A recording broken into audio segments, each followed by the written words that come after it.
Acara launching Banda Aceh Quick Response Rumah Sakit Umum Daerah Meraksa Kota Banda Aceh pada hari ini, Jumat tanggal 20 September tahun 2024 dimulai.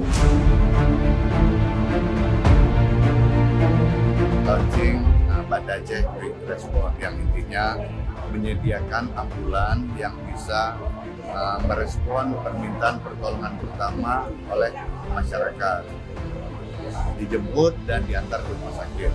Tentu tidak hanya jemput dan antar saja.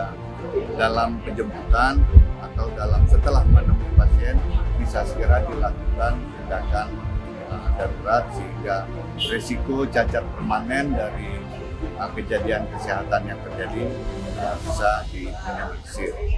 Dan tentu walaupun ini Rumah Sakit Umum Meraksa milik Kota Banda Aceh, tidak seluruh wilayah Kota Banda Aceh dapat dilayani karena kebetulan Meraksa ini kan berada di sebelah barat selatan Kota Banda Aceh.